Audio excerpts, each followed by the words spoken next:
I want you to think for a moment about a powerful force in the world. It's a force that has built empires, funded dreams, and created generational wealth. But it is also a force that has ruined lives, shackled people to a life of struggle, and stolen the potential of what could have been. I'm talking about debt. Now, many people hear that word and their stomach clenches, a sense of dread washing over them. They've been told their entire life that debt is a four-letter word, a trap to be avoided at all costs. But what if I told you that wasn't the full story? What if I told you that the truly wealthy, the people who build and sustain empires, don't avoid debt? They master it. They use it as a tool, a lever to pry open opportunities that others can't even see. The difference between those who become wealthy and those who stay stuck isn't whether they have debt, but how they use it. The wealthy use debt to expand their power. The struggling use it to buy things that diminish theirs. And that, my friends, is the first and most critical lesson you must learn. The very first principle of using debt to become wealthy is this: never, under any circumstances, use debt to finance liabilities. You must only ever use it for assets that can generate income. This is the great divide. This is the line in the sand that separates the financially free from the perpetually bound. Let me explain what I mean. A liability is something that costs you money. It takes value from you. A brand new car, a vacation you put on a credit card, designer clothes, a massive television, all of these things are liabilities. They are consuming your resources, demanding monthly payments, and decreasing in value with every passing day. They are the siren songs of consumerism, promising instant gratification while silently eroding your future. Most people, tragically, get a raise, and the first thing they do is go out and buy a bigger car. They borrow money to buy something that immediately loses a significant portion of its value the moment they drive it off the lot. They think they are moving up, but in reality, they are sinking into a deeper financial hole, a hole lined with shiny metal and leather seats. They are using debt to buy something that consumes their income, not something that produces it. And the worst part is, they think this is normal. They see everyone around them doing the same thing and believe this is just how life is. But it's not. This is a trap. It is a slow, methodical march towards a life dictated by bills and payments. A life where you are working not for yourself, but for your creditors. Now let's talk about the other side of the coin, assets. An asset is something that puts money into your pocket. It generates income. It increases in value. A rental property, a piece of land, a profitable business, an investment in a stock or a well-managed portfolio, a franchise, these are assets. This is where the magic of debt comes in for the financially wise. They understand that debt, when applied correctly, is nothing more than a powerful magnifying glass. They use other people's money to acquire things that will make them even more money. They borrow $100,000 not to buy a sports car, but to buy a rental property that will bring in $1,000 a month in rent. They use that debt to acquire an asset. Now, who is making the monthly mortgage payment? The tenant. The tenant is paying down the debt on an asset that the wise person owns. And not only that, but the value of that property is likely to appreciate over time. So not only is the debt being paid down by someone else, but the value of their investment is growing. This is not a complex, high-level strategy that only the super rich can access. It's a foundational principle available to anyone with the discipline and the foresight to understand it. Let me tell you a story. I knew a young man who was an aspiring entrepreneur. He had a solid business idea, but he needed a warehouse to get started. He could have saved for years, working a job he disliked, watching his dream get smaller and smaller. Or he could have done what most people would do and just kept dreaming. Instead, he found a warehouse and took out a loan to buy it. This wasn't a liability. The warehouse was an asset. It was the hub of his business, a place where he could produce his product, store his inventory, and ship his goods. Every loan payment he made was a direct investment in the growth and future of his company. It was debt used to create an asset that generated income, and in doing so, it became the foundation of his wealth. Fast forward a few years, and not only was his business a huge success, but the value of that warehouse had skyrocketed. The debt he took on was not a burden. It was a catalyst. It was the ignition that turned a dream into a reality. Think about it this way. You're standing on a riverbank, and you want to get to the other side. The other side is where your financial freedom lies. Most people look at the fast-moving water and try to save up enough money to build a bridge, stone by painstaking stone, and they may never get there. The financially wise, they see a boat, and they realize they can borrow a boat, the debt, to get to the other side. They get to the other side, use the boat to start a ferry business, and now the boat, the asset, is paying for itself and generating more income. The debt they took on wasn't sinking them. It was the vessel that carried them to their destination and then continued to work for them.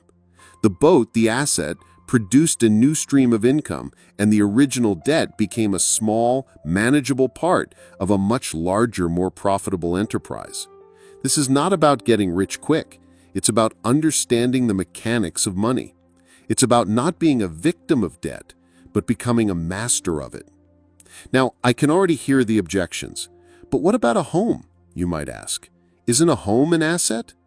The conventional wisdom says yes, but I want you to think deeper.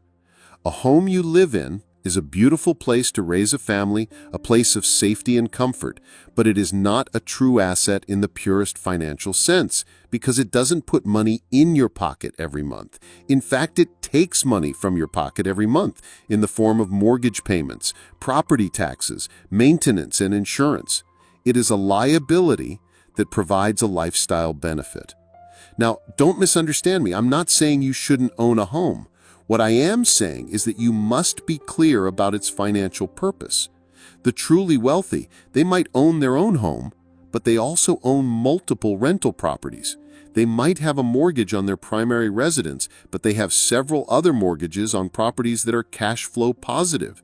They're using debt to build a real estate empire, not just to buy a place to sleep. They have a portfolio of assets generating income that far outweighs the costs of their liabilities. This is the crucial distinction. You can use debt to acquire a car to get to work, but if you want to become wealthy, you must also use debt to acquire something, a business, a rental property, that pays for that car and everything else. Let's explore this principle from a different angle. Think of your income as a stream. Most people have one stream, the one from their job. All their debt, the car payment, the credit card bill, the student loan, is like a series of dams and diversions siphoning off water from that one stream. They are constantly fighting against these diversions, and their stream of income never feels big enough to get ahead. They're always in a defensive posture, just trying to keep their head above water. The wise person, however, they see those same debts differently. They see debt as a tool to dig new streams. They use a loan to acquire a business that starts a new stream of income. They use a mortgage to buy a rental property that creates another stream. Over time, they have multiple streams of income flowing in, and the water, the money, is now flowing to them, not away from them. The debt they took on was simply the shovel they used to dig the new stream. This is a life-changing shift in mindset.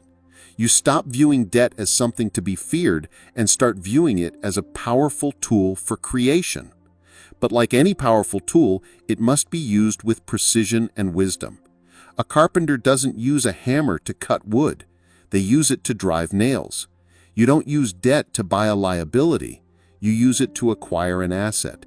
If you get this one principle, this one idea deeply ingrained in your mind, your financial future will be profoundly different from the 95% of people who live a life of financial struggle.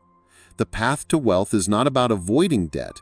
It's about using it as a lever to multiply your efforts and acquire assets that work for you, not against you. The wealthy don't work for money. They use debt to make money work for them. They build a team of income-producing assets, and debt is often the most valuable player on that team. So where do you begin? Start by looking at your current situation. Take an inventory. How much debt do you have? And more importantly, what is that debt for? Is it for a car that is depreciating every day? Or is it for an investment that is generating income? Be brutally honest with yourself. This is not about judgment. It is about awareness. Because once you are aware, you can begin to shift. You can begin to make different decisions. Instead of taking on another credit card to fund a new gadget, you can start to think about what kind of asset you can acquire that could eventually pay for all of your gadgets. Instead of a car that is a liability, maybe you can find a way to acquire a car that is an asset, like a vehicle used for a ride-sharing service or a delivery business, turning a cost into an income stream. This is the kind of creative, proactive thinking that separates the financially successful from everyone else. This is the difference between being a consumer and being an owner. Remember this, every time you consider taking on debt, you must ask yourself one simple question. Is this going to cost me money? Or is this going to make me money? If the answer is that it's going to cost you money, walk away. Find a way to save for it. But if the answer is that it is going to make you money, then you are on the right track. You are now thinking like a true financial master. You are no longer a victim of circumstances, you are a creator of your future. This is the first and most important step on your journey to financial freedom. Now, let's build on the foundation we've laid. If the first principle was about the fundamental distinction between using debt for liabilities versus assets, this next one is about the kind of assets you should be chasing. Because not all assets are created equal. This second principle is absolutely critical. You must use debt strategically to acquire appreciating assets, not depreciating ones. This is the difference between building a fortress of wealth and building a house of cards that will eventually crumble. A depreciating asset is an object that loses value over time. It's like a bucket with holes in the bottom. No matter how much money you pour in, it will always leak. The most common example, and perhaps the most insidious, is a new car. A brand new car begins to lose a significant portion of its value the very moment you drive it off the dealership lot. You just took on a 5-year loan for an item that is worth less tomorrow than it is today. You're making payments for something that is shrinking in value, something that is a perpetual drain on your resources. It's a beautifully designed trap, a powerful symbol of status and consumption, and it is a financial anchor that holds most people firmly in place, preventing them from ever getting ahead. They're driving around in their new vehicle, feeling a momentary sense of success, while the value of their investment is racing to the bottom. They are trading their future financial power for a momentary feeling of prestige. This is not the path to wealth. It's a detour that leads to a dead end. On the other hand, an appreciating asset is something that increases in value over time. It's like a seed you plant in rich soil. You provide it with a little water, your strategic debt, and it grows into a mighty tree. The classic example is a piece of land or a well-located rental property. Let's say you use debt to buy a house in an up-and-coming neighborhood. You put a tenant in there who pays the rent. That rent is not just covering the mortgage, it's paying down the principal, and it might even be generating a little cash flow for you each month. Now, consider what's happening in the background. The value of that property is appreciating. The land itself is not being made anymore, and as the population grows and the area develops, the value of that asset is climbing. The very debt you took on is helping you own something that is getting more valuable every single day. This is the magic. You're not just breaking even, you're building wealth on two fronts simultaneously. The tenant is paying off your debt, and the market is increasing the value of your asset. This is how the wealthy use other people's money to get richer. They leverage a loan not just to acquire something, but to acquire something that will grow and multiply their investment. Let me paint you a picture. I had a friend, we'll call him David. David was a good man, hardworking, but he was always just scraping by. He saw his neighbor, a man we'll call Robert, doing very well. Robert seemed to have a knack for finding good deals on properties. One day, David went to Robert and asked him for his secret. Robert smiled and said, It's no secret, David. It's just a different mindset. You bought a brand new truck with a loan. You use that truck to get to work. That truck is worth less and less every day, and your loan is for something that is in perpetual decline. I bought an old duplex with a loan. The loan payments are coming from my tenants. The duplex is in a good location, and the value is going up every year. Your money is shrinking, David. My money is growing. David was stunned. He'd never thought of it that way. He had been so focused on looking like he was successful that he failed to actually become successful. He was using debt to pay for a lifestyle, while Robert was using debt to build an empire. The truck was a depreciating asset. The duplex was an appreciating asset. Both were financed with debt, but the results were worlds apart. The truck was a monument to his expenses. The duplex was a testament to his foresight. And that right there is the single most important lesson. You can use the exact same financial tool, debt, to get two completely opposite results depending on what you're using it to acquire. Think of it like this. You have a choice. You can take a loan to buy a brand new jet ski, a toy that will provide a summer of fun but will lose most of its value and become a maintenance headache. Or you could take that same amount of money and use it as a down payment on a small piece of land or a small apartment building. The jet ski is a depreciating asset, a liability masquerading as an asset. The land or the building is an appreciating asset. One will cost you money and shrink in value. The other will make you money and grow in value. Over the course of 5 or 10 years, the person who bought the jet ski has an old toy that is almost worthless and a pile of debt. The person who bought the land has a property that is worth significantly more than they paid for it, and the debt has likely been paid down significantly by the income generated from it. This is the power of strategic thinking. It's not just about what you buy, it's about what that thing does for you after you've bought it.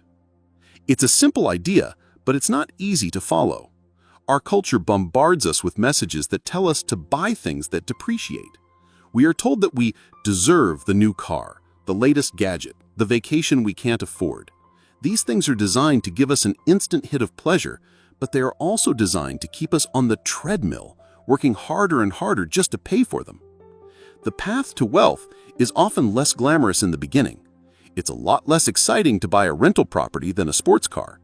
It's a lot less flashy to buy a piece of land than a brand new television. But the person who chooses the unglamorous path is the one who 10 years from now will have the freedom to buy whatever they want because they are no longer a slave to their debts. They are a master of their assets. Let me talk about a few other examples. Many people use student loans, a form of debt, to acquire an education. An education in and of itself is an asset. It can lead to higher income, more opportunities, and a more fulfilling career. But is every education an appreciating asset? Not necessarily. If you take on a massive amount of debt for a degree in a field with limited job prospects and a low income, then that debt has been used to acquire something that may not appreciate in value enough to justify the cost.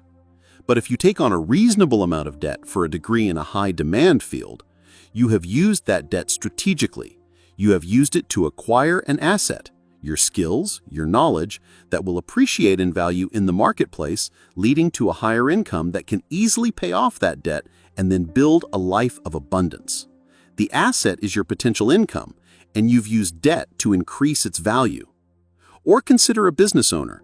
A smart business owner uses debt not to buy fancy furniture for their office, but to invest in equipment that will increase their production capacity or to fund a marketing campaign that will generate new leads. A new piece of machinery that allows a factory to produce more goods at a faster rate is an appreciating asset. It increases the business's revenue and its overall value. Debt used for that purpose is a wise investment. Debt used for a new desk that doesn't contribute to revenue is a fool's errand. This is not about being cheap. It's about being strategic. It's about understanding that every dollar of debt you take on is a tool, and that tool must be used to create value, not to consume it. The very essence of this principle is to stop thinking like a consumer and start thinking like an owner. A consumer is focused on buying things. An owner is focused on buying things that will produce more things. A consumer sees an expensive watch and wants to buy it on credit to show off. An owner sees an expensive watch and asks, "What kind of asset could I acquire with debt that would eventually be able to buy that watch for me?" They don't just want the thing, they want the power to acquire the thing without sacrificing their financial future. The depreciating assets are the things that society tells you to acquire to feel successful. The appreciating assets are the things the truly wealthy quietly acquire to become successful. So I challenge you, look around your life right now. Look at the things you have. What are your appreciating assets? What are your depreciating ones? You might have a mortgage on your home, a liability with a potential for appreciation. You might have a loan on your car, a pure depreciating liability. You might have credit card debt from a vacation, a pure depreciating liability. The first step is to see the truth. The second step is to change the way you think. From this day forward, every time you consider taking on debt, you will not just ask if it's an asset or a liability. You will ask a more powerful, more precise question. Is this asset going to appreciate or depreciate? And your answer must be that it will appreciate. You must become a relentless acquirer of things that increase in value, using debt as your shovel, your lever, your tool. This is how you change the game. This is how you stop working for your money and start making your money work for you. Now let's talk about the most important part of this whole equation. We've discussed what debt is for and what kind of assets to acquire with it, but none of that matters if you lose control. This third principle is the safety net, the guardian of your financial life. You must never let debt control you. You must always remain in control of your financial choices. The line between using debt as a powerful tool and becoming a slave to it is a very fine one, and it is crossed by millions of people every single year, often without them even realizing it. The difference isn't in the numbers, it's in the mindset. It's in the quiet discipline, the daily commitment to being the master, not the servant. When you take on a loan, you are essentially entering into an agreement to exchange a portion of your future income for something today. The wealthy understand this bargain and make sure the something today is an asset that will generate even more future income. The financially struggling, they make the same bargain for a liability that costs them even more future income. But the real danger, the real poison, is when the debt load becomes so heavy that it dictates your every move. It's when your monthly payments consume so much of your income that you have no room left to breathe, no flexibility to make new choices, and no capacity to take on new opportunities. I knew a man, a brilliant and creative artist. He had a great talent, but he also had a great desire for all the trappings of success, the flashy car, the oversized house, the extravagant vacations. He took on debt to finance all of it. At first it seemed harmless, a little here, a little there, but soon the sum of his monthly payments, the car loan, the mortgage, the credit card bills, became a crushing weight. He wasn't working to create art anymore, he was working to pay bills. His creative spirit was suffocated by the pressure of deadlines and the need to constantly earn more just to stay afloat. He was so busy feeding the beast of his debt that he had no time or energy left for the very thing that made him special. The debt wasn't a tool for him, it was a shackle. It stole his time, it stole his joy, and eventually it stole his passion. He lost control, and in doing so, he lost the very freedom he was trying to buy. This is the great and terrible paradox of uncontrolled debt. People think they are buying freedom and a better life, but they are actually selling themselves into a form of indentured servitude. You become a prisoner of your paycheck. Your career path isn't chosen based on passion or opportunity, it's chosen based on which job pays enough to cover the mountain of debt you've accumulated. Your dreams are put on hold because every spare dollar, every extra hour must go toward keeping the monster at bay. This is why financial planning is not just about numbers. It's about life planning. It's about preserving your options, your choices, and your future freedom. It's about building a life where you are the captain of the ship, not just the guy bailing water. So, how do you stay in control? It starts with a simple rule. Never take on more debt than you can comfortably service with your income, even if the asset you're acquiring is a good one. You see, the bank might approve you for a large mortgage, but that doesn't mean you should take the full amount. The bank's job is to lend money. Your job is to be wise enough to know your own limits. The market might be going up, and the temptation to leverage yourself to the hilt to acquire a dozen rental properties might be overwhelming. But a true master knows the value of a cushion. They know that markets can turn, that tenants can leave, and that unexpected expenses can and will arise. They build a life that has margins, a life that has room for error, and a life that doesn't leave them one bad month away from financial ruin. This is the difference between an amateur and a professional. The amateur gets greedy and goes all in. The professional stays disciplined and leaves room to maneuver. Think of it like a pilot. Before a flight, a good pilot checks their fuel. They don't just put enough to get to the destination, they put in extra for contingencies, for bad weather, for unexpected detours. They plan for the possibility of things going wrong. Most people with debt are flying on fumes. They've stretched their financial capacity to the absolute limit and they have no reserves.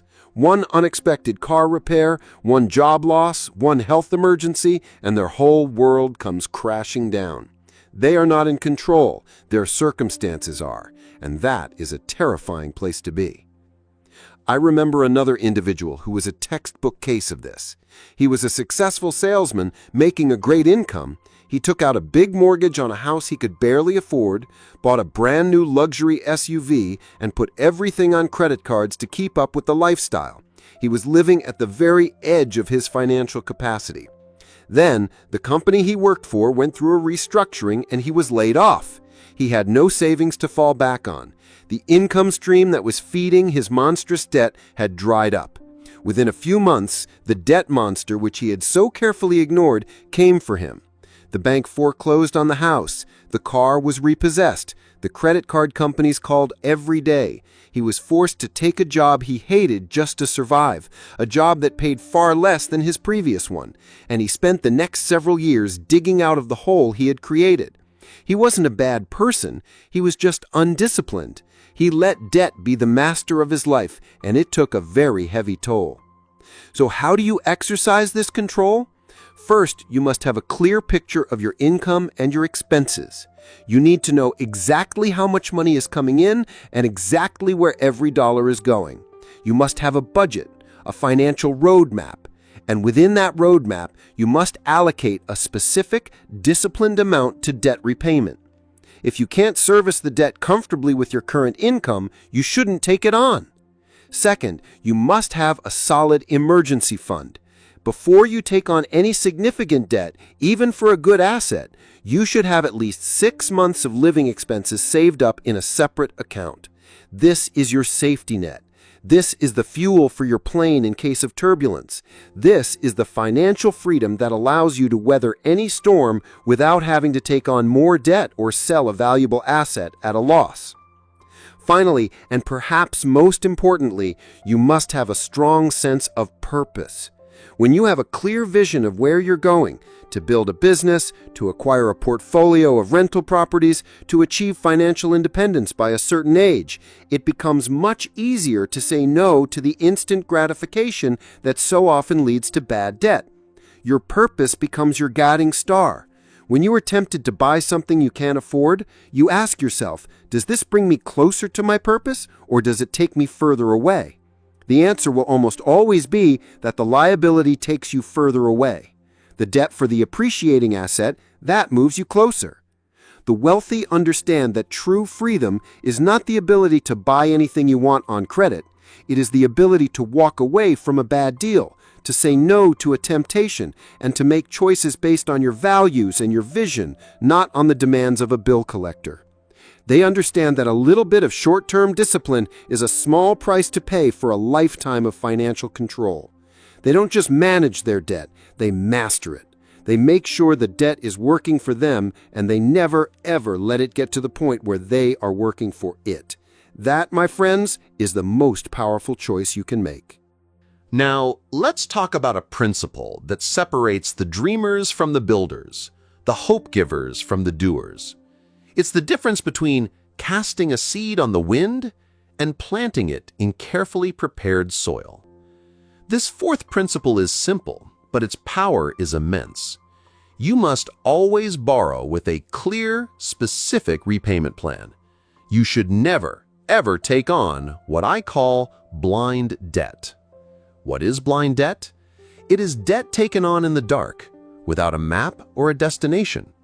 It's when you go to the store and get a credit card because you want a new television, and you tell yourself you'll just pay it off later without having any idea how or when that will happen. It is a debt that you hope will take care of itself. And hope, my friends, is not a strategy. Blind debt is the single greatest reason people find themselves in a financial hole they cannot escape. They take on a student loan for a degree they're not passionate about, hoping it will lead to a good job. They buy a car they can't afford, hoping their next raise will cover the payments. This isn't a plan, it's a gamble. And in the world of finance, gambling with your future is a game you will almost always lose. The wealthy understand that debt is a two-way street. When they take on a loan, they do so with absolute clarity on how it will be repaid, and not just from their current income. They look at the asset they are acquiring, and they build the repayment plan around the income that asset will generate. The repayment plan isn't a vague notion, it's a spreadsheet. It's a series of clear, actionable steps. They know exactly how much rent they will need to charge, how much profit their new business will need to generate, or how much their investment is projected to return to not only cover the cost of the debt, but to also put more money in their pocket. This is not about hoping for the best, it's about planning for the best, and then executing that plan with military precision. They are not just borrowing money, they are engineering their own success. Let me tell you a story about two friends, Mark and Sam. They both wanted to get into real estate. Mark, full of ambition and enthusiasm, saw a great deal on a duplex and rushed to get a loan. He was so excited about the potential that he didn't bother to run the numbers. He figured he'd find tenants and the rent would somehow cover the mortgage. He was so focused on the excitement of being a property owner that he completely neglected the details. He bought the duplex, but the tenants he found were a few $100s short of covering the mortgage each month, and he had no plan for the vacancy periods or unexpected repairs. He was in a constant state of stress, always scrambling to come up with the extra money. The property, a potential asset, became a source of constant stress and worry because he took on blind debt. Sam, on the other hand, was slower, more methodical.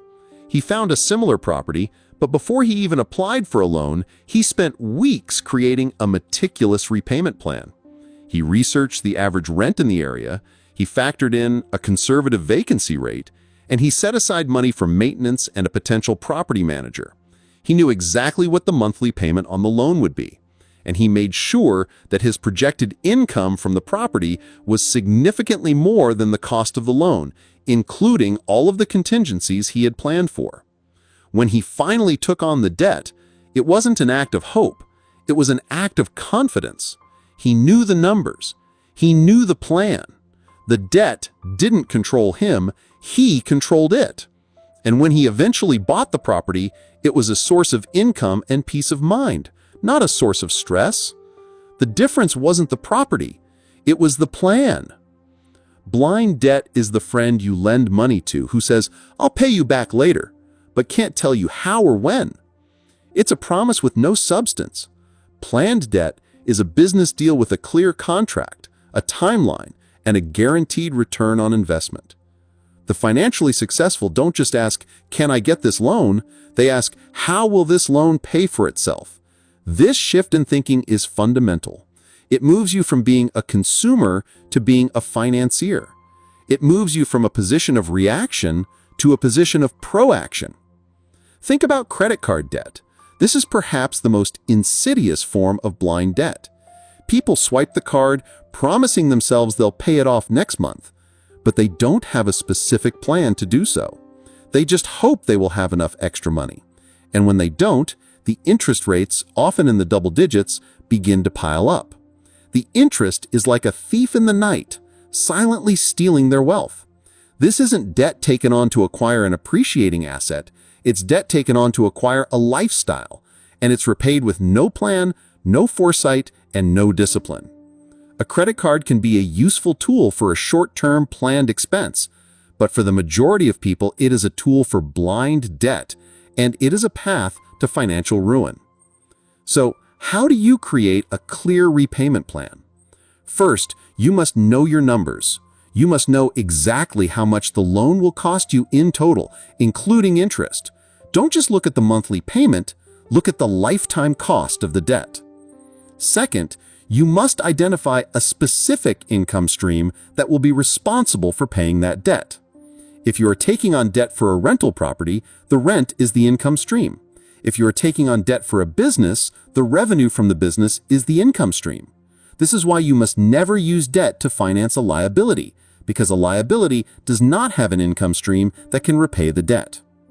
Third, you must create a timeline. You must know exactly when you will pay off that debt. This isn't just a general idea, it's a specific date on a calendar.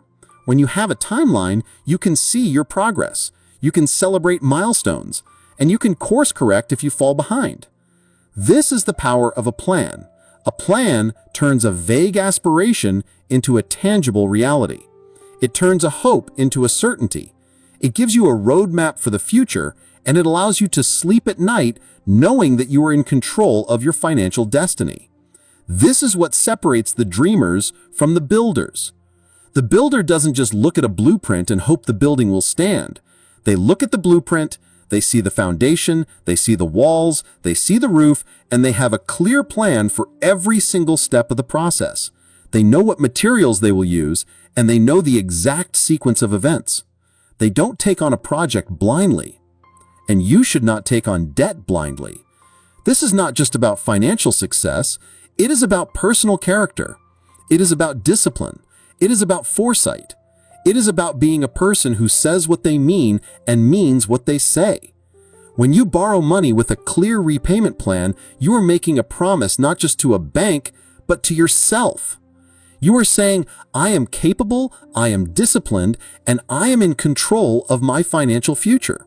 This is the foundation of self-respect, and without self-respect, no amount of money will ever bring you true happiness. So, I challenge you, the next time you feel the urge to take on debt, whether it's for a new car or a new business, stop. Take a step back. Before you sign anything, before you make any commitment, get out a piece of paper and a pen. Write down the amount of the debt. Then, write down the specific income stream that will be responsible for paying it off. Then write down a timeline. And if you cannot clearly and specifically answer those 3 questions, then the answer is simple. Do not take on the debt. Because to take on debt without a plan is to invite chaos into your financial life. To take on debt with a plan is to invite freedom. This is the difference between a life of constant struggle and a life of financial mastery. This is your choice. Now, we must talk about the most powerful enemy of long-term wealth building, an enemy that hides in plain sight, an enemy that whispers to you in the aisles of every store and on every billboard. That enemy is the desire for instant gratification. And this brings us to our 5th principle. Never use debt for instant gratification. You must only ever use it for long-term wealth building. Most people have it backward. They think debt is for today. They see something they want, a new gadget, a flashy car, a lavish vacation, and they want it now. They don't have the cash, so they take on debt.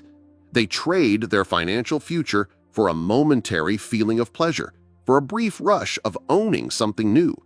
The pleasure is fleeting, but the debt, my friends, is not. The joy of the purchase lasts a day, maybe a week, but the payments can last for years. You are literally borrowing from your future self to pay for a moment of fleeting enjoyment. And your future self, who has to make those payments, will not thank you. They will be angry and resentful that you saddled them with the burden. The financially wise, they understand the profound power of delayed gratification. They know that the pain of discipline today is a small price to pay for the reward of freedom tomorrow. They see debt not as a tool for today's pleasure, but as a lever for tomorrow's power.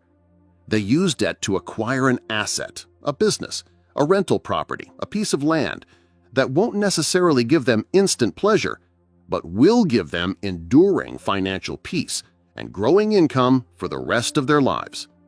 They are willing to drive an older car and wear simpler clothes today, so that 10 years from now, they will have the choice to do whatever they want, whenever they want.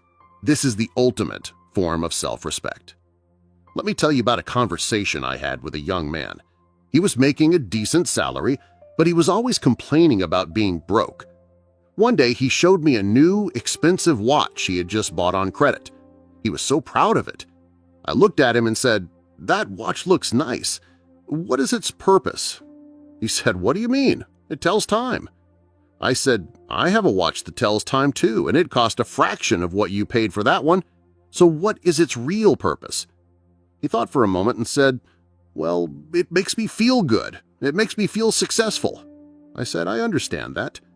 But what if instead of using debt for that feeling, you would use that same money for a down payment on a small business or a rental property?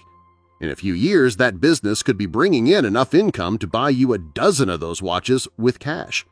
The watch gives you a feeling of success today. The asset gives you the power of success for a lifetime. One is instant gratification.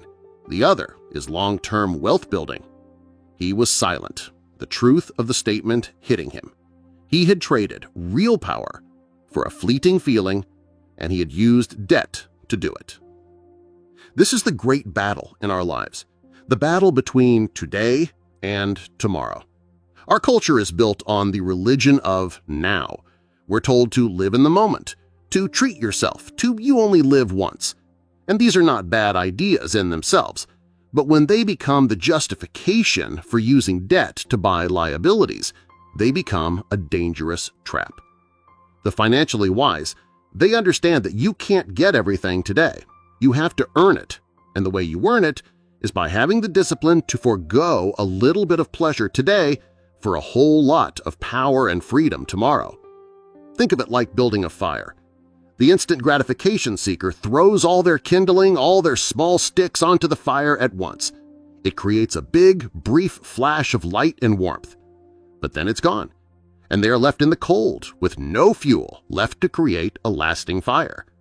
The long-term wealth builder, they take a little bit of their kindling and carefully arrange it. They light it slowly, and once it's a steady flame, they start adding bigger and bigger logs, the assets, so that the fire burns for days, for weeks, for a lifetime. The initial act is slower, less flashy, but the result is enduring warmth and light. I knew a couple who every year would take on debt to finance a lavish vacation. They would post beautiful pictures on social media and talk about their amazing experiences. The vacation would last a week, maybe two, but the debt would last for a year. They were living for the moment, and their life was a series of moments, all of which were a little bit smaller than the one before because they were always a year behind financially. They were using debt to consume, to take from their future, not to build for their future. They were on the hedonic treadmill, always chasing the next high, with debt as the fuel for their endless race. Another couple, who made the same amount of money, lived a different life. They took on a little debt, a loan, to purchase a small, simple property. It wasn't in a glamorous location, and it didn't look great in pictures, but it was cash flow positive. Every month, the rent came in, and it covered the mortgage. They didn't go on a lavish vacation every year. They took a small, simple one and paid for it in cash. They used debt to build, not to consume. 5 years later, the first couple was still taking on debt for vacations, but they were no closer to financial freedom. The second couple, they had paid off the debt on their first property and had enough saved to buy a second one, and then a third. The debt they took on didn't buy them a memory, it bought them a future. It bought them the power to make new choices. It bought them the ability to one day take a vacation whenever they want, for as long as they want, and pay for it with the income from their assets. This principle is about character. It's about having the strength to stand against the current of consumerism and choose a different path. It's about understanding that the temporary high of a new purchase is nothing compared to the enduring peace of financial security. It's about knowing that the feeling of a new car won't last, but the feeling of waking up without a financial worry will. The truly wealthy, they understand that life isn't a race to acquire the most stuff. It's a marathon of building a life of freedom. And the tools you use in that marathon matter. Debt used for instant gratification is like running a race with weights tied to your ankles. It will slow you down and exhaust you before you ever get to the finish line. But debt used for long-term wealth building is like getting a powerful tailwind. It will propel you forward effortlessly to a place you could never have reached on your own. So, I want you to ask yourself, what are you using debt for? Is it for a fleeting moment of joy? Or is it for a lifetime of freedom? Is it for a memory you can show off? Or is it an asset that will quietly work for you while you live your life? The choice is yours. The path to wealth is not about doing what feels good today.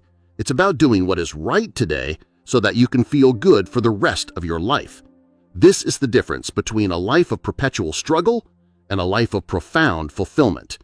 This is the power of delayed gratification, and it is a choice that will change your life. Now, let's talk about a powerful concept, one that can accelerate your journey to wealth faster than almost anything else. It's a word that sounds sophisticated, but the idea is simple: leverage. This is our sixth principle. You must leverage debt to multiply opportunities, but you must never, under any circumstances, gamble with it. Leverage is nothing more than using a small amount of your own resources and a larger amount of borrowed resources to acquire an asset.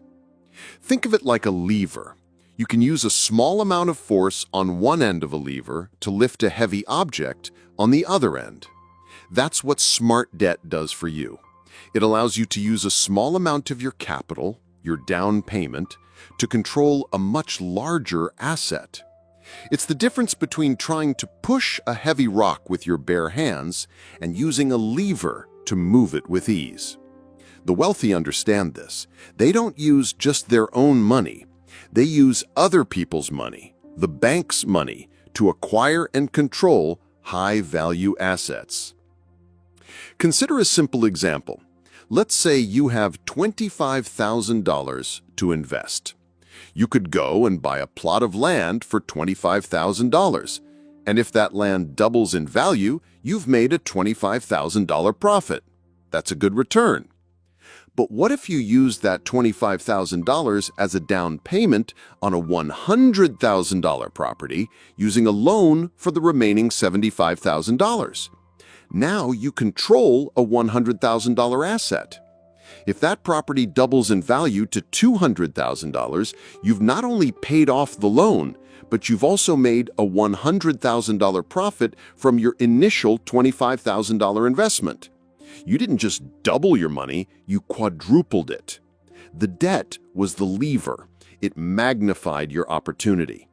This is how the wealthy build empires. They use leverage to acquire more assets, to grow their portfolio, and to create a compound effect that multiplies their wealth exponentially. This is the wise use of debt. It is a calculated, strategic move based on a solid asset and a clear plan. But here is where the great line is crossed. The line between leverage and gambling is razor thin, and the consequences of crossing it are devastating. Gambling with debt is using borrowed money for an investment with no clear plan, with no underlying asset, and with a high degree of risk. It's when you take a loan and invest it in a speculative stock, hoping for a quick gain. It's when you borrow money to start a business that has no proven model or market. It's when you take out a loan and try to time a market, thinking you can get in at the bottom and out at the top. This isn't a strategy, it's a blind bet. And a blind bet with borrowed money is the fastest way to financial ruin. I knew a man, a bright and ambitious person, who was so caught up in the idea of getting rich quick that he lost his way. He saw a friend make a lot of money in the stock market and decided he wanted to do the same. But he didn't have enough capital, so he took out a personal loan, not for an asset, but for a gamble. He invested the borrowed money in a volatile stock, convinced it would go to the moon. For a while, it seemed like he was right. The stock went up and he felt like a genius. But then the market turned and the stock plummeted. He not only lost his entire investment, but he was left with a loan he had to repay with no asset to show for it. He didn't use debt to build, he used it to bet. And when the bet failed, he was left with the full weight of the loss, with no way to pay for it. He was a perfect example of someone who tried to leverage, but instead, he gambled. The key difference is the underlying asset. A wise investor uses debt to acquire something real and tangible, a business that generates cash flow, a property that produces rent. They are not betting on a whim. They are investing in something with intrinsic value, something that will work for them, whether the market goes up or down. The gambler, on the other hand, is betting on a number, on a stock, on a speculative trend. They are betting on something that has no intrinsic value, something that could go to zero overnight, leaving them with nothing but the debt. The gambler is trying to get rich quick, while the wise investor is building wealth slowly and surely, piece by piece, asset by asset. Think of it like a farmer. A wise farmer uses a loan to buy more land, a more efficient tractor, or better seeds.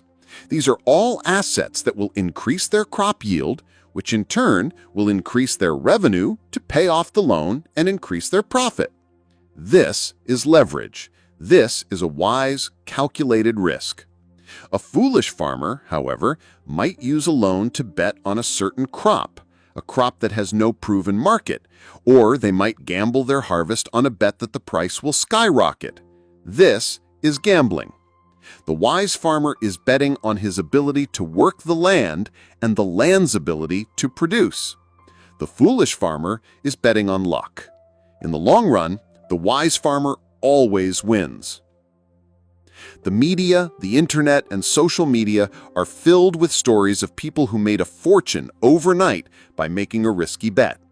But for every one of those stories, there are thousands of people who tried and failed, who lost everything, and who are now in deep financial trouble. The stories of the failures are never told. They are the silent majority. The path to wealth is not about taking huge speculative risks. It's about taking wise, calculated risks. It's about using the powerful tool of debt with a clear purpose and a strong foundation. So how do you know if you're leveraging or gambling? Ask yourself this simple question. If the value of my investment went down by 50% tomorrow, would I still be okay? If the answer is no, if you would be financially ruined, then you are gambling and you are using too much leverage. A wise person uses a conservative amount of leverage, a comfortable margin of safety, so that even in the worst-case scenario, they will still be in control. They understand that the goal is not just to get rich, but to stay rich. The gambler, on the other hand, is so focused on the upside that they completely ignore the downside. This principle is about character. It's about having the humility to know what you don't know and the discipline to stay within your limits. It's about understanding that wealth is not a sprint, it's a marathon. It's not about a single lucky break, it's about a series of disciplined choices. You can use debt to run faster, to multiply your efforts, to get ahead of the crowd. But you must never use it as a shortcut to get rich quick, because there are no shortcuts. There is only a straight, steady path of wise choices, and it is a path that you must walk with discipline, foresight, and an unwavering commitment to a long-term plan. This is how you use debt as a lever, not as a lottery ticket. Now, let's get down to the brass tacks, the cold, hard numbers that separate a wise financial decision from a foolish one. This seventh principle is the absolute foundation of all profitable debt. You must only use debt when the returns on your investment are greater than the cost of borrowing. This is not a suggestion. This is a non-negotiable law of the universe, and to ignore it is to invite financial ruin. Every loan, every credit card, every line of credit has a cost. That cost is the interest rate. It is the price you pay to use other people's money. And this is where most people fail. They look at the monthly payment, not the total cost. They don't take the time to calculate whether the asset they are acquiring will generate enough income to not only cover the payment, but to also generate a profit for them. They are so focused on getting what they want right now that they completely ignore the fundamental arithmetic of wealth building. They are buying something on credit at a high interest rate, and that item is costing them far more than they could ever hope to gain from it. Think of it like this. You are a business, and every choice you make is a business decision. A wise business owner would never borrow money at a 10% interest rate to fund a project that they know will only return 5%. That's a losing proposition. It's a guaranteed loss. And yet this is exactly what millions of people do every day.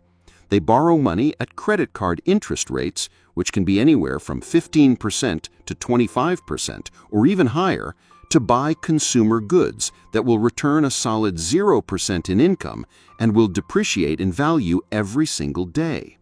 The numbers don't lie. This is not a path to wealth. It is a path to poverty.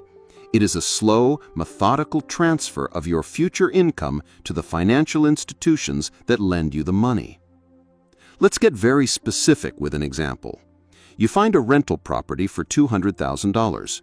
You have an opportunity to borrow the money at a 5% interest rate.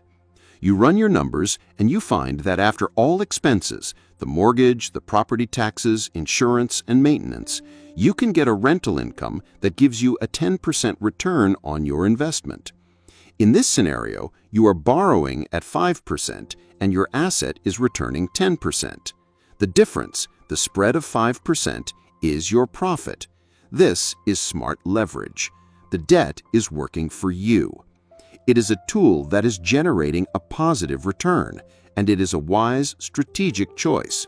You are making money on the bank's money. Now consider the alternative. You see a car you've always wanted. It costs $50,000 and you can get a loan at 7% interest. That car, a pure liability, will generate a 0% return. It will not put a single dollar into your pocket. In fact, it will do the opposite. It will lose value the moment you drive it off the lot. In this scenario, you are borrowing money at 7% to acquire an asset that returns negative dollars. The difference between the cost of the loan and the return on the asset is not a profit, it is a profound loss. This is not a choice you make on the path to wealth. It is a choice you make on the path to financial stagnation. This principle is about more than just numbers. It is about self-discipline and financial literacy. Many people are afraid of numbers, so they just avoid them. They make financial decisions based on emotion, on what feels good, on what they want in the moment, rather than on logic and mathematics. But the universe doesn't care about your feelings. It cares about numbers. The bank doesn't care about your feelings. It cares about numbers. And if your numbers don't add up, you will lose. It's as simple as that. I had a conversation with a young man who wanted to get a loan to start a new business. He was passionate and excited, but he didn't have a business plan. I asked him, "What is your projected profit margin on this product?" He didn't know. I asked, "What is the cost of the loan, including interest and fees?" He didn't know that either. I told him, "You're asking me to give you a tool for a journey you haven't planned. You are asking to borrow money to start a business that you don't even know will be profitable. You must do the numbers first. You must know with absolute certainty that your projected returns are greater than your projected costs.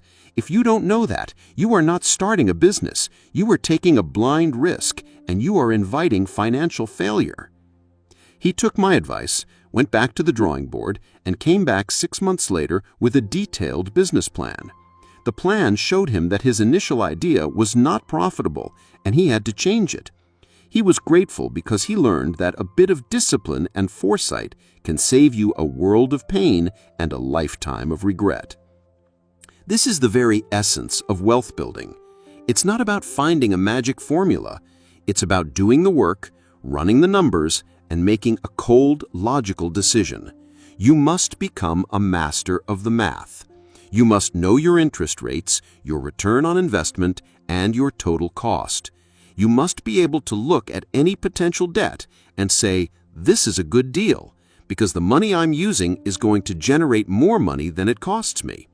Or you must be able to say, this is a bad deal, and I will not touch it. The ability to make that distinction is the key to all financial success. Think of it like being a good gardener. A good gardener doesn't just plant a seed and hope it grows. They study the soil, they know the seasons, and they understand that if they plant the seed in the right place, it will grow and multiply. Your money is the seed, the asset is the soil, and the interest rate is the cost of the water. You must make sure that the growth of your plant is greater than the cost of your water. If the water is too expensive, the plant will never grow, and you will have wasted your time and your resources. So I want you to make a commitment to yourself right now. From this moment on, you will not take on any debt without first running the numbers. You will look at the interest rate, you will calculate the total cost, and you will compare it to the projected return on your investment. You will not buy a liability that costs you more than it gives you. You will not take on a loan that puts you in a position of guaranteed loss. You will become a master of the math. You will become a disciplined, strategic financial manager of your own life.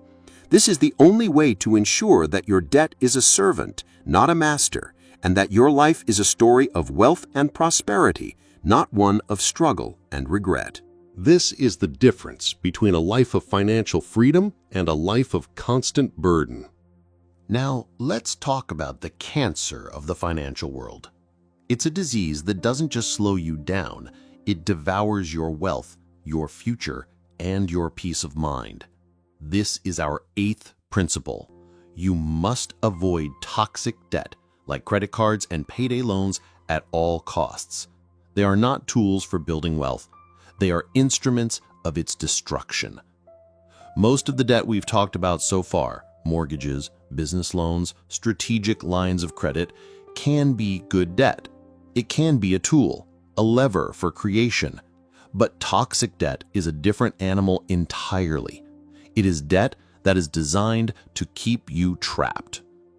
It is a high-interest, short-term fix that provides a brief illusion of relief while it silently eats away at your financial foundation. It is the kind of debt that the wealthy not only avoid but actively warn against. They understand that these forms of debt are the very antithesis of wealth building. Consider the credit card. It is a beautiful and elegant tool for convenience.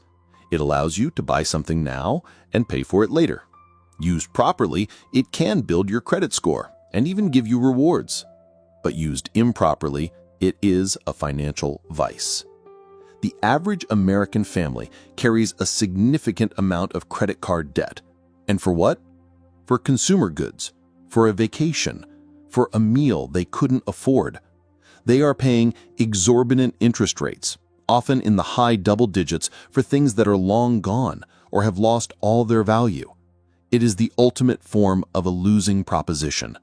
The joy of the purchase is fleeting, but the burden of the payments and the soul-crushing interest lasts for months, even years. It is a slow and methodical transfer of your wealth to the banks, and it is a trap that once you fall into is incredibly difficult to climb out of. I knew a family who was always just getting by. They had a decent income, but their lifestyle always exceeded it. They used credit cards to make up the difference, telling themselves they would just pay it off next month. But next month never came. They had a small, manageable amount of debt at first, but over time, as the interest piled on and they continued to use their cards to cover daily expenses, the debt grew into a monstrous, unmanageable sum. It consumed their income. It consumed their energy. They weren't working for themselves anymore. They were working for their credit card companies. They were making payments for things they couldn't even remember buying. The debt had become a living, breathing entity, a parasite that fed off their income and their future. They were stuck in a cycle of earning just enough to pay the interest, never making a dent in the principal. The debt wasn't a tool. It was an anchor. It held them firmly in place, while their dreams of a better life drifted further and further away. Now, let's talk about an even more predatory form of toxic debt: the payday loan. This is not a tool. This is a weapon. Payday loans are designed for one purpose and one purpose only: to trap desperate people in a cycle of debt they can never escape. The interest rates are astronomical, often reaching into the triple digits. People take out these loans for a short-term emergency, a car repair, a medical bill, a small expense they can't cover. They promise to pay it back in 2 weeks, but when the day comes, they can't. So they have to take out another loan to pay off the first one, and the cycle begins. This is not a financial solution. It is a financial death spiral. It is a form of modern-day slavery, where you are not a person but a host for a financial parasite that will not let you go. The wealthy understand that these kinds of loans are not just bad, they are evil. They are to be avoided at all costs, like a plague. The wealthy understand the power of compound interest, but they use it to their advantage, not against them. They invest their money and it grows exponentially over time. The financially struggling, they are on the other side of that equation. They are paying compound interest on their credit card debt and their payday loans, and it is destroying them exponentially. The very force that makes the rich richer is the same force that makes the poor poorer. It is the same principle, but with a different direction. You are either using it to grow your wealth, or you are letting it destroy it. So how do you avoid this financial poison? First, you must have an emergency fund. Before you take on any debt, before you even think about a credit card, you must have a safety net of 3 to 6 months of living expenses saved up in a separate account. This is your shield. This is the thing that will protect you from a surprise expense that would otherwise send you into the waiting arms of a high-interest lender. This is the financial peace of mind that allows you to say no to a payday loan. This is the financial discipline that saves you from a lifetime of worry. Second, you must learn to live below your means. This is the most important lesson in all of finance. If you don't have the cash to buy something, you don't buy it. If you have to take on debt for a consumer good, you can't afford it. It's as simple as that. There are no two ways around it. The culture of buy now, pay later is a trap, and you must refuse to fall into it. You must have the courage to say, I will not spend money I do not have on things I do not need. This is not about deprivation. This is about liberation. It is about freeing yourself from the shackles of debt and the demands of a lifestyle you can't sustain. And finally, you must be honest with yourself. If you are struggling with credit card debt, you must admit it. You must stop using the cards, and you must create a clear, disciplined plan to pay off the debt, starting with the card with the highest interest rate. This is not a time for excuses. This is a time for action. This is a time to be a warrior, to fight for your financial freedom, to refuse to let a piece of plastic dictate your life. This is the moment you take back control. The wealthy avoid toxic debt because they understand its purpose. They know it is a tool for control, and they refuse to be controlled. They would rather drive an old car and live in a simple home and have peace of mind than have a brand new car and a beautiful house and be a slave to their debts. They value freedom and peace of mind more than they value the fleeting feeling of owning something new. This is the key difference between a life of financial mastery and a life of constant struggle. The choice is yours. This is a battle you must fight, and it is a battle you must win. Because if you don't, your financial future is not your own. Now let's talk about the most powerful tool you have at your disposal. A tool that can make all the difference between a life of financial struggle and a life of financial mastery. It's not an investment. It's not an asset. It is knowledge. And this brings us to our 9th principle. You must surround yourself with financial education so that debt works for you, not against you. The financially successful don't just stumble into wealth. They are students of it. They understand that the world of money, of finance, is a language. And if you don't speak that language, you will forever be at the mercy of those who do. The difference between a master of debt and a victim of debt is not a matter of luck or circumstance. It is a matter of education. The wealthy are constantly learning, reading books, attending seminars, and seeking out mentors. They understand that knowledge is not just power, it is the ultimate leverage. It allows them to make wise decisions, to spot opportunities others miss, and to use tools like debt with a level of precision that is impossible for the uneducated. Think of it like being a doctor. You would never trust a person to perform surgery on you who hadn't gone to medical school. They don't have the knowledge, the training, the discipline, or the understanding of the human body. And yet, people make financial decisions every single day that could have a bigger impact on their life than a surgery, and they do so with absolutely no financial education. They are flying blind. They are making life-altering choices based on what feels right, or what their friends are doing, or what the advertising tells them to do. And in doing so, they are signing over their future to those who have taken the time to learn the rules of the game.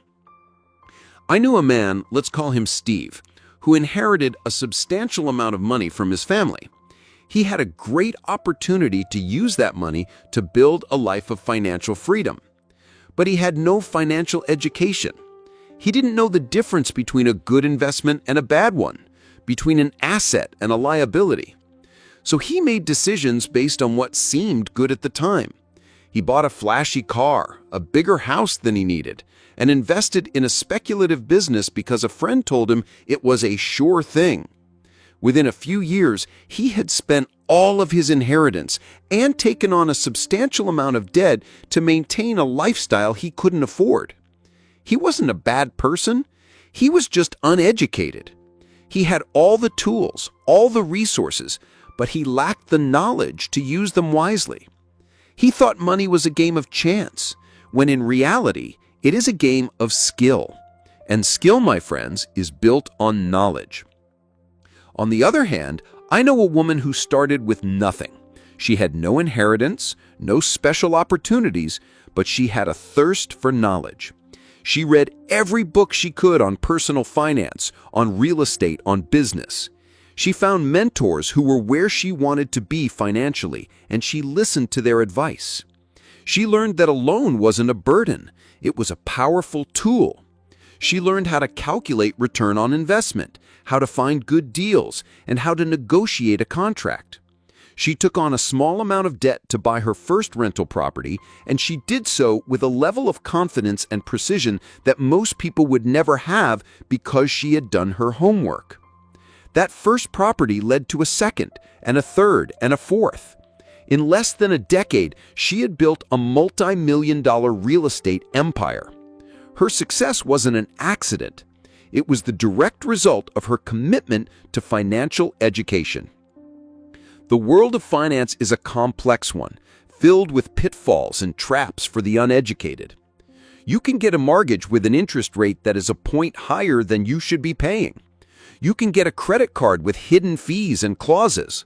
You can invest in a stock that is about to go bankrupt. But when you are financially educated, you see these things coming. You read the fine print. You ask the right questions. You understand the language. You are not a victim. You are a master. And this mastery gives you the power to use debt, to use money, to use time to your advantage. The world is filled with books, podcasts, seminars, and mentors who are willing to share their knowledge with you. The only thing standing between you and that knowledge is your own commitment. You have to be willing to spend an hour a day reading a book instead of watching television. You have to be willing to spend your weekends at a seminar instead of a football game. You have to be willing to invest in your own education. And the return on that investment will be greater than any stock, any property, any business. Because when you invest in yourself, you are investing in the one asset that will appreciate for the rest of your life. This is not a matter of being a genius. It is a matter of being disciplined. The wealthy are not smarter than everyone else. They are just more committed to their own education. They know that the lessons they learn today will save them millions of dollars in the future. They understand that a little bit of knowledge today is the ultimate form of leverage, a powerful lever that can lift the entire weight of their financial future. So I want you to ask yourself a powerful question. Are you a student of wealth or a spectator of it? Are you taking the time to learn the rules of the game, or are you just hoping for the best? Are you surrounding yourself with people who will teach you, or with people who will just reinforce your bad habits? The answers to these questions will tell you everything you need to know about where you are headed. To truly master debt, you must first master yourself. You must master your mind, your habits, and your commitment to your own growth. You have to make the decision once and for all that you will not be a victim of a financial system you don't understand. You will not allow high interest rates and hidden fees to steal your future. You will not make foolish decisions because you are too lazy to learn the right ones. You will become a student of the game. You will become an expert in your own financial life. And when you do, debt will no longer be a source of stress and worry. It will be a source of power and opportunity. It will be a tool in your hand, and you will be its master. This is the ultimate form of financial literacy, and it is the single greatest skill you will ever acquire. Now we arrive at the final, most profound lesson on debt. We've talked about using debt for assets, not liabilities, for appreciating assets, not depreciating ones. We've talked about the importance of control, of having a clear repayment plan, of avoiding toxic debt, and of mastering financial education. But all of that knowledge, all of that discipline is for naught if you only use it for personal comfort. The truly wealthy, the people who leave a lasting impact, don't just use debt to get ahead themselves. They use it as a tool to build generational wealth, to create a legacy that will outlast them. This 10th principle is the ultimate shift in mindset. Use debt as a tool to build generational wealth, not just personal comfort.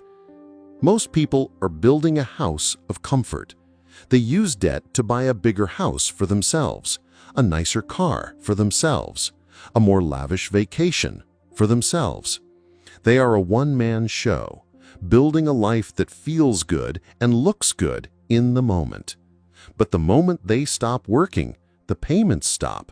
The assets, the liabilities start to crumble, and their children are left with nothing. The legacy they leave is a series of beautiful memories and a lot of debt. This is not the way of the wealthy. The wealthy are not just building for themselves. They are building a family name, an empire that will provide for their children, their grandchildren, and their great-grandchildren. They see themselves not as the end of a line, but as the first link in a chain of prosperity. Think about a man who uses debt to acquire a business.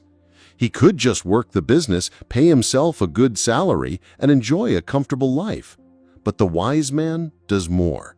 He uses the profits from that business to acquire more assets, more real estate, more businesses, more investments. He is using the income from his initial leveraged debt to create a portfolio of assets, and he is teaching his children the principles behind it all. He is teaching them how to find good deals, how to run a business, how to manage debt. He is not just giving them money, he is giving them the knowledge and the assets to multiply that money.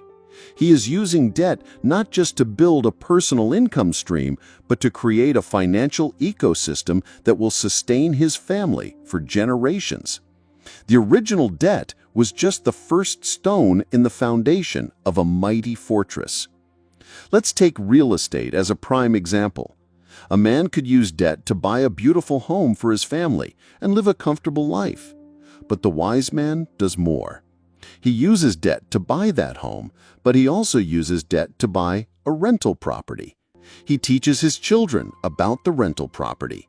He lets them see how the tenants pay the mortgage and how the asset appreciates in value. And when he passes on, he doesn't just leave a house to his children. He leaves them a portfolio of properties that are generating passive income. He leaves them an entire system, a machine that is working for them. He leaves them the gift of financial freedom. He used debt to build assets, and those assets will continue to provide for his family long after he is gone. This is the difference between a legacy of comfort and a legacy of wealth. The difference in mindset is monumental. The person building for personal comfort is focused on themselves. They ask, "What can I get out of this?" The person building for a legacy is focused on their family, on their community, on a vision that is bigger than themselves. They ask, "How can I use this to create something that will outlive me?" This is a shift from a consumer mindset to a creator mindset. A consumer buys things that are used up. A creator buys things that create more things. And debt, when used by a creator, is the most powerful tool for creation in the world. Think about the great families of history. They didn't just get lucky. They used every tool at their disposal, including debt, to build empires. They used debt to buy land, to build factories, to start businesses. They saw the world not as a place to take from, but as a place to build in. They understood that the greatest joy is not in consuming a finite resource, but in creating a new one. They were not just a person, they were a movement, a force of nature, a living testament to the power of a long-term vision. So, I want to leave you with this final powerful idea. Every financial decision you make is not just for you. It is for your children. It is for your family. It is for your community. Every time you are tempted to use debt for a fleeting pleasure, a moment of comfort, I want you to ask yourself, is this what I want to leave to my children? Do I want to leave them with a collection of bills, a mountain of debt, and the same struggles I faced? Or do I want to leave them with a portfolio of assets, a legacy of wealth, and the freedom to build their own lives on a solid foundation? The answer to that question will change every financial decision you make from this day forward. This is not just about money. It is about character. It is about love. It is about a vision that is bigger than yourself. It is about understanding that your life and your financial choices are not just a personal story. They are a chapter in the story of your family. And you have the power to make this a chapter of triumph, a chapter of prosperity, and a chapter that sets the stage for a future of unlimited possibility. This is the power of using debt to build generational wealth. This is the final lesson, and it is the most important one you will ever learn. And so we come to the end of our time together. We've walked a long road. We've looked at debt not with fear, but with a clear eye. We've taken a powerful and often misunderstood force and broken it down into 10 simple yet profound principles. You've heard me talk about the difference between a liability and an asset, a fundamental distinction that separates those who struggle from those who build. We've discussed the importance of chasing appreciating assets, those that grow in value, and of leaving behind the things that shrink in your hand. We've explored the sacred duty of staying in control of your financial life, never allowing debt to dictate your choices or steal your freedom. We've learned that a plan is everything, a clear map for a journey that others take blindly. We've talked about the immense power of delayed gratification, the quiet sacrifice today for the explosive growth of tomorrow. We've drawn a line in the sand between wise leverage and foolish gambling, understanding that you build wealth with skill, not with luck. We've learned to run the numbers, to master the simple arithmetic that ensures your returns are always greater than your costs. We've named and called out the toxic debt that poisons so many lives, and we've made a commitment to avoid it like a plague. We've embraced the life-changing power of education, recognizing that knowledge is the ultimate asset, a tool that can never be repossessed. And finally, we've raised our vision to a higher purpose, looking beyond personal comfort to the grand design of building generational wealth. I want you to take a moment and just feel the weight of these truths. It's not about complex formulas or market timing. It's about a profound shift in how you see the world. For most of your life, you were probably told that debt was a burden, a thing to be feared, a heavy chain you had to carry. But if you have listened closely, you now understand that debt is not a chain. It is a tool. And like any tool, a hammer, a saw, a paintbrush, its power lies not in the tool itself, but in the hands of the master craftsman who wields it. A fool with a hammer can destroy a house, but a master carpenter can build a masterpiece. A novice with debt can destroy their financial life, but a wise and disciplined person can build a monument of prosperity that will stand for generations. You are now at a crossroads. You can go back to seeing debt as something that happens to you, something to be endured, a constant source of stress. Or you can stand up and declare that you are the master of your financial life. You are the architect of your destiny. You are the captain of your ship. And you will use every available tool, including debt, to sail to the shores of freedom and abundance. You will not be a victim of circumstances, you will be a creator of them. This isn't just about money, it's about character. The journey to financial mastery is a journey of self-discovery, of discipline, and of profound personal growth. It's about learning to say no to the small, fleeting pleasures, so that you can say yes to a life of great purpose. It's about building the internal fortitude to make decisions based on what you know is right, not just on what feels good. It's about cultivating the kind of foresight that allows you to see the magnificent forest of your future, even when you are standing among the simple trees of today. The people who truly get ahead, the people who build something great, are not the people who avoid all risk. They are the people who manage it with wisdom and courage.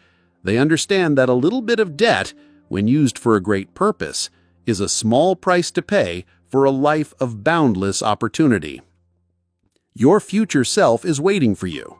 That person, years from now, who will have achieved financial independence, who will have a portfolio of assets working for them, who will have the freedom to make choices based on their passions and their dreams, that person is watching you right now. They are hoping you will listen to these lessons. They are hoping you will have the discipline to apply them. They are hoping you will take this knowledge and use it as a powerful lever to pry open a world of opportunity. Do not disappoint them. Do not disappoint yourself. The person you are today is building the person you will be tomorrow. And the way you handle debt today will determine the kind of life you live for the rest of your days. So I invite you to see a new picture of your future. A future where you are in control. A future where you are not just working to pay bills, but where your money is working for you. A future where you have built a legacy, not just a lifestyle. a future where you have the freedom to give, to create, and to live a life of profound meaning. This is not a dream. This is a plan, and you now have the tools to begin building it, one wise choice at a time. The knowledge is yours. The tools are yours. Now, the choice is also yours. And as you go on this journey, I want to invite you to join a community of people who are also on this path. If this message has resonated with you, if it has sparked something inside you, then I ask you to take a moment, like this video, subscribe to this channel, share this message with someone you care about. Because when we share knowledge, we don't just empower ourselves, we empower everyone around us. We begin a movement of wisdom, a movement of abundance, a movement of freedom. Your journey begins now. Go and build.